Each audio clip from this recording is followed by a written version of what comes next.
course. Let's turn to North Carolina Congressman and member of the House Homeland Security Committee, Mark Walker. Congressman, thanks for joining us. Thanks, Molly. So let's kick things off. We just had a chance to listen to Kevin Corke, who's been following the president. Sure. Your thoughts on a potential recession? Do you think we're headed for one? Well, I think it's a little bit early. When we start hearing some of the buzzwords like we've seen this week with things like inverted yield and the panic that is that, I think it's a little premature. Remember, I looked this up today. The day that President Trump was elected, the Dow was at 18,200. Now we're looking close to 26,000. That's a 29% increase. So I think it's a little early to hit the panic button. And the president seems far from hitting the panic button. Let's go to the other side of the aisle. As we mentioned, we have the congressman from Texas. Take a listen. Sure. We are very concerned that President Trump, with his talk about tariffs and the back and forth with China, that he is going to accelerate us into a recession. The comments that the president makes and his lack of understanding about the way how markets work, about the way that the economy works, should concern each and every one of us. Your reaction to that, as he talks a little bit about tariffs, you're not the biggest fan of tariffs either, but... Sure.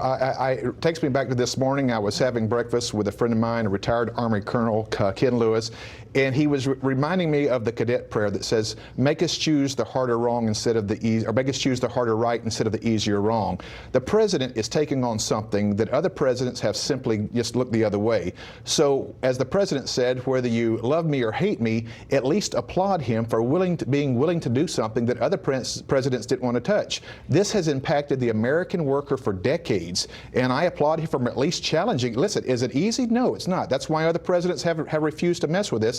But let's give him a little bit of credit for wading into this and trying to resolve this for the American worker. Well, digging in a little bit more on this, the president himself, this is him defending what he's doing with China on the tarmac a little earlier this week.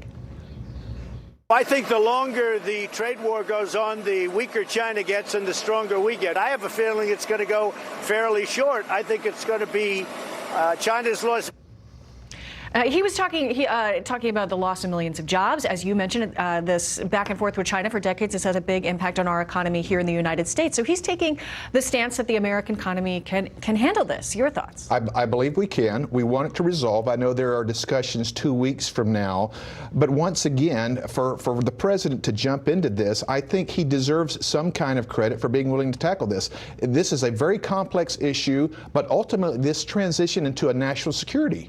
China is building 5 different major ships right now, aircraft carriers. They're increasing the military. What they're doing in the South China Sea should concern us, and they're doing that on the backs of American workers. This is all tied together, and we hope that we can find some resolution. I hope that China is willing to come to the table and be a fair trade partner. As we have seen in the past, they have not been such. Not so far off, Hong Kong, very volatile situation there, and that seems to be having a big impact on some of these corporations, particularly those, selling luxury goods, hospitality, the entertainment industry as well. Your thoughts on what's happening there as these folks are essentially fighting for democracy? As a former minister and working in different refugee camps, I've been into many places, been to Asia 2 or 3 times.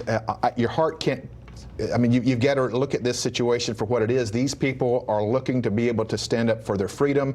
I hope that we can do both, that we can continue to maintain, work out these trade deals with China, but let's not ignore the plight for freedom that we've seen here among these Hong Kong people as well.